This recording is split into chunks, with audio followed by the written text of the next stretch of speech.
Bonjour à toutes et à tous, bienvenue dans un nouvel épisode d'Art et Marché, l'émission qui vous ouvre les portes du marché de l'art. Et aujourd'hui, on parle de la maison de vente aux enchères Pierre Bergé et Associés qui vient tout juste d'être achetée par le groupe Milon. Nous recevons son nouveau directeur général, Marc Chauchon, dans l'émission. C'est parti pour Art et Marché.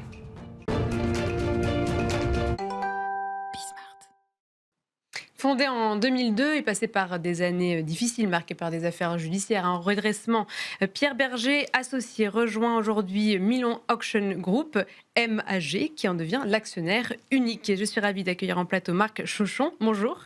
Bonjour. Vous êtes désormais directeur général associé au sein de Pierre Bergé et Associés. Merci beaucoup d'être avec nous. Avec plaisir. Tout d'abord, est-ce que vous pouvez nous dire, quand vous avez quand le groupe a réalisé ce rachat, comment est-ce que vous voyez l'identité de Pierre Bergé? Quel est le terrain de départ sur lequel vous souhaitez travailler pour lui donner un nouveau souffle? C'est très simple. Le terrain de départ, c'est le nom Pierre Bergé, qui repose sur une personne, Pierre Bergé. L'héritage, c'est vraiment le nom. L'héritage, et c'était comme ça que la marque Pierre Bergé et Associés, la maison de vente, s'est construite avec la personnalité de Pierre Bergé. La maison de vente a été fondée en 2002, suite à la tentative de rachat de l'hôtel Drouot par Pierre Bergé. Il a ensuite voulu monter sa maison de vente, qu'il a animée grâce à des commissaires-priseurs d'expérience à l'époque, et par son réseau d'hommes de culture, mécènes, compagnons d'Yves Saint-Laurent. Et donc la maison de vente, c'est avant tout un nom, Pierre Bergé. Et nous, ce qu'on a racheté, c'est une marque. Oui. Et le groupe Milon a vocation justement à s'occuper de marques et à les aider dans leur développement. Et donc là, c'est un redéveloppement, parce que la marque était déjà très importante dans les années 2000. Et on espère qu'elle a vocation à redevenir importante. Justement, ce nom, pour vous, c'est un atout stratégique? C'est plus qu'un atout stratégique. Dans le marché de l'art, on a encore vu la semaine dernière, chez Sotheby's à New York, des miroirs de Claude Lalanne. Oui, qui ont été vendus à des chiffres époustouflants, qui 32 millions exactement, qui de provenaient de la collection Yves Saint-Laurent, bien sûr, Pierre Bergé, et qui était déjà la vente du siècle en 2009. Et les miroirs, je ne vais pas trahir de secret, c'était vendu 1,5 million donc à il y l'époque, a presque 20 ans. Et là, ils sont vendus 35 millions. Ça démontre que le goût Yves Saint-Laurent, Pierre Bergé était un goût... et qu'encore aujourd'hui, toute la collection qui était la leur infuse le marché et reste encore très, très vivante. C'est-à-dire que c'est devenu une provenance historique, au même titre que les collections, je ne sais pas, Lagerfeld, Givenchy, Rothschild, etc. La vente Saint-Laurent-Bergé, c'était la vente dite du siècle. Donc c'était la vente avec la plus belle provenance. Et dès qu'il y a une pièce qui revient sur le marché qui provient de cette vente, ça fait des records, alors qu'à l'époque, c'était déjà des records absolus. C'est ça, ce sont des records qui s'ajoutent. Et donc là, vous venez de prendre les rênes de cette maison. Pour vous, quelle est la priorité de votre travail? La priorité, c'est de redonner une visibilité à une maison de vente qui avait un peu perdu à cause d'affaires, qui a été redressée par nos prédécesseurs et qui a été remise en ordre de marche. Et là, l'objectif, c'est de redéployer des moyens grâce au groupe Milon qui proposera des synergies au-dessus. Et ensuite, il y a une vocation de la maison de vente à rester autonome et à exister de manière vraiment autonome, à la fois à Paris, en France et à l'international, où elle avait vraiment une grande notoriété, notamment en Belgique, où des ventes de design et de mobilier 20e se déroulaient et étaient des ventes assez exceptionnelles.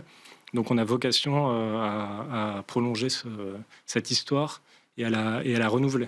Parce que qu'est-ce qui est resté comme effectif? Parce que donc vous dites, elle avait été redressée en 2023. C'est ça. Si en fait, la société a été redressée en 2023. Il y a eu à ce moment-là une grande perte d'effectifs. Il y avait des équipes qui étaient nombreuses et qualifiées, qui sont parties.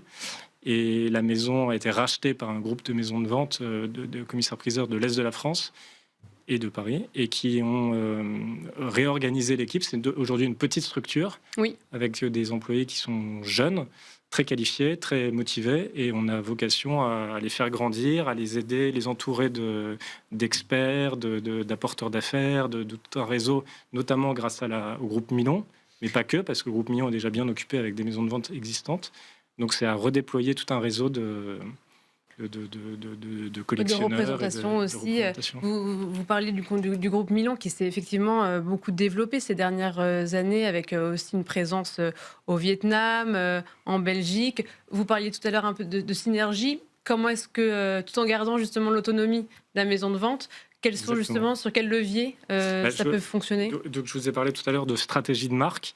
Et en fait, le groupe Milon a acheté ces dernières années notamment 2 marques. Une en Belgique qui s'appelle la Galerie Moderne, qui est un peu c'était pas l'hôtel Drouot de Belgique, mais pas loin. C'était vraiment le lieu historique où se passaient toutes les ventes aux enchères, pardon. Et en Italie, à Milan, on a acheté la maison de vente Il Ponte, qui est pareil, une maison de vente historique avec donc c'est 2 marques comme ça en Europe. Au Vietnam, c'est un peu différent parce qu'on a créé une filiale Millon au Vietnam, mais le groupe Millon a vocation à faire vivre des marques en Europe et à trouver des synergies sur tout ce qui est possible de faire en synergie en back-office, qu'on appelle le back-office. En fonction support, du coup. Les fonctions support qui ne sont pas visibles du client. Et ensuite, chaque maison de vente, chaque marque a vocation à être autonome et même à être en concurrence pour les collections et les collectionneurs. Je disais que vous aviez quand même aussi des ambitions de déploiement à l'international pour la maison Pierre Bergé. Quelles sont justement à ce niveau-là, on va dire à moyen et long terme, quelles sont vos ambitions pour la Alors maison? c'est même à court et moyen terme. On a déjà un déploiement à Paris. Aujourd'hui, on est avenue Kléber dans le 16e arrondissement. Pierre Bergé, pour nous, c'est une marque et un nom qui est très fort, notamment rive gauche. Donc on va assez vite ouvrir une antenne rive gauche pour toucher vraiment le cœur de cible de Pierre Bergé. Ensuite, en France, on essaiera de déployer aussi un réseau de contacts qui nous permettent de faire exister cette marque en France. Et ensuite, il y a la Belgique, où on a déjà une marque qui existe. Donc le but, c'est de trouver des synergies Galerie Moderne, Pierre Bergé, et de trouver des complémentarités pour additionner nos compétences. Et ensuite, on verra si le déploiement européen, en fonction des autres achats du groupe Millon, peut se faire toujours avec des synergies et une stratégie de groupe, en fait. Oui. Et concernant les périmètres de vente, on est sur quelle spécialisation? Vous avez retravaillé ça ou... Alors, historiquement, la marque Pierre Bergé et la maison de vente Pierre Bergé était une maison de vente traditionnelle, donc qui existait un peu sur toutes les spécialités, mais avec des spécialités très fortes. La bibliophilie, qui était l'une des passions de Pierre Bergé, qui était un grand érudit. Donc ça, évidemment, on a encore aujourd'hui un clerc spécialisé uniquement dans les livres et manuscrits. Donc ça, le département a vocation à exister de manière importante. On avait aussi le mobilier 20e. C'était les grandes ventes qui avaient lieu en Belgique. Ça, pareil, on veut recréer un grand département 20e, art contemporain, design, peut-être même à la fin des départements vraiment spécialisés dans chaque domaine. Bien sûr, le classique et les mobiliers objets d'art, mais avec une dimension peut-être esprit de collection. On veut essayer de faire des ventes de collection. Pierre Bergé était très connu aussi pour des ventes de bijoux. Ils ont vendu notamment les écrins des familles Rothschild. Oui. C'était des grandes ventes de bijoux avec des pièces assez extraordinaires. Donc ça aussi, pareil, les ventes de bijoux ont vocation à réexister. Et la première vente qui aura lieu en juin, c'est une vente de vin. Vin et spiritueux, qui est aussi dans l'esprit de Pierre Bergé, mécène, etc., mais aussi amateur de belles choses. Le vin et le patrimoine, l'histoire, tout ça, ça coche tout ce qu'on veut faire avec Pierre Bergé. Donc la première vente, ce sera le 4 juin, normalement, une vente de vin et spiritueux. Donc pas d'antiquité? Pas d'antiquité. Vous avez dit quand même qu'il y avait quand même des ventes qui avaient eu lieu au tout début. On a repris effectivement le 1er avril et on a déjà fait une vente le 8 avril, une vente de collection d'un entier appartement qui était dans le 16e arrondissement. Oui. Donc ça, c'était une vente. Et ensuite, on a une vente qui s'appelle les appartements du 16e, où là, c'est une vente généraliste, plutôt axée mobilier et tableaux anciens, et qui a eu lieu la semaine dernière. Voilà. Okay. Donc on a déjà 2 ventes et les prochaines seront en juin. Et les prochaines, vous avez dit donc la première, ce sera le vin et spiritueux. Ensuite, on aura une vente pareil de mobilier et objets d'art classiques. Oui. On aura une vente de 20e. On espère avoir notamment 2 belles pièces sur lesquelles on travaille en ce moment. Donc on croise les doigts pour qu'on puisse les présenter aux amateurs à cette occasion-là. Il y aura aussi une vente de bijoux. Oui. Voilà. Comme vous le disiez, qui était Exactement. un des axes phares. Reviens sur. C'est vrai que dans le communiqué, vous disiez qu'il y avait une sorte d'ironie où Pierre Berger avait acquis Milon. Exactement. Et il y avait une sorte de chassé-croisé comme ça. Vous pouvez nous raconter cette histoire ? Pierre Berger avait la volonté d'utiliser la marque Drouot, l'hôtel Drouot, qui est le rassemblement des commissaires-priseurs parisiens, qui n'est donc pas une maison de vente, mais un lieu de vente. Et Pierre Berger avait la volonté d'en faire une marque, une maison de vente qui serait la concurrente des maisons anglaises ou des grandes multinationales du marché de l'art. Et ça n'avait pas marché face à la résistance de plusieurs commissaires-priseurs. Et c'est à cette occasion qu'il a donc créé sa maison de vente pour exister.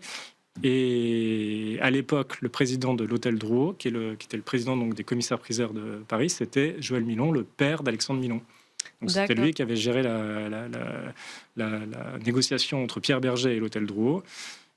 Donc c'était Pierre Berger qui voulait acheter Drouot et donc Milon. Et aujourd'hui, c'est l'inverse qui s'est passé. Et c'est l'inverse qui se passe. Voilà. Et vous, pour terminer, vous venez toujours avec une stratégie de marque et une utilisation d'une marque qui parle, comme Drouot parle aux collectionneurs, Pierre Berger est aussi une marque qui parle beaucoup aux amateurs d'histoire, de patrimoine et de culture. Vous venez d'une famille qui était déjà très présente dans le monde des enchères. Donc ça, c'est tout à fait. Comme Alexandre Milon, en fait, le groupe Milon, c'est une maison assez familiale. Et mon grand-père était commissaire-priseur, ma tante était commissaire-priseur.